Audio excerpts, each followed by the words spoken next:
মক্কার মতন যেন হননি।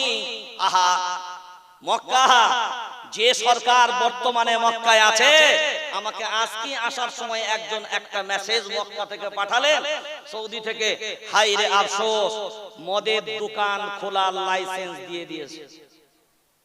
নাউজুবিল্লাহ বলেন। কার দেশ? কথা বলেন না, কার দেশ? মদ হারাম না হালাল? মদ বেচা বিক্রি করা হালাল, মদ তৈরি করা হালাল। মদের সাথে সব রকমের সম্পর্ক যেটা হারাম, তার সাথে সব রকমের সম্পর্ক রাখাটাও হারাম।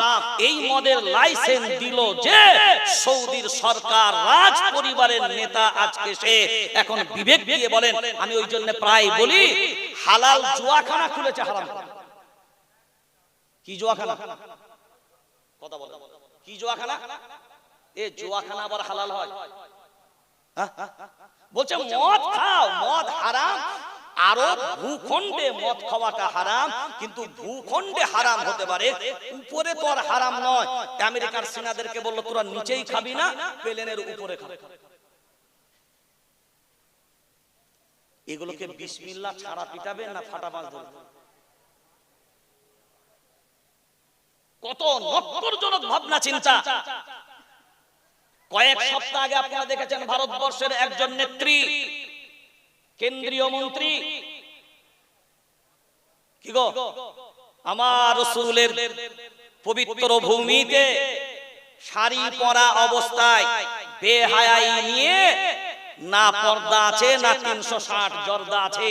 বড় আফসোস নিয়ে বলছি, এই দৃশ্য সারা পৃথিবীর ঈমানওয়ালা কোরআনওয়ালা মুসলমানকে দেখতে হচ্ছে শুধুমাত্র একটাই কারণ, রাজতন্ত্র, রাজ ক্ষমতা, শাসন ক্ষমতা তাদের হাতে, যার কারণে আজকে জবান খুলতে পারে না। এই হকের উপরে জবান খুলবে যে, বন্দী হবে সে, সেই অ্যারেস্ট হবে, তার জবান বন্ধ করে দেওয়া হবে। চিন্তা করে দেখেন, সেই পবিত্র ভূমিও যদি আজকে অপবিত্রতার জায়গায় দাঁড়িয়ে যায়, মদের লাইসেন্স খোলাটা তাদের জন্য তো সহজ ব্যাপার, হালাল জুয়াখানা খোলা তো তাদের জন্য সহজ ব্যাপার। ওই জন্য আমরা বুক ফুলিয়ে দ্ব্যর্থহীন কণ্ঠে বলি। আমি সেদিন বাংলাদেশে জলসা করতে গিয়ে বললাম, আমরা শোনেন, আপনাদের 92-95% মুসলমানের দেশ হতে পারে, দেশ হতে পারে, আমি এইভাবেই বললাম, দেশ হতে পারে। তারপরেও বলে রাখলাম, শুনে রেখে দেন, আপনাদের থেকে আমরা ভারতবর্ষের মুসলমান আলহামদুলিল্লাহ অনেক ভালো আছি।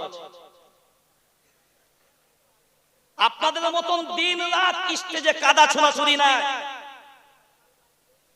আলিমের উপরে প্রকাশ্যে হাত তোলা আমার দেশে আল্লাহর ইহসান হতে পারে। আমার দেশের প্রধানমন্ত্রী তিনি শ্রী শ্রী দামোদর মোদী মহাশয়, কোনো অসুবিধা নাই, কিন্তু তারপরেও দ্ব্যর্থহীন কণ্ঠে বলতে পারি, আপনাদের থেকে আল্লাহ আমাদেরকে অনেক ভালো রেখেছে।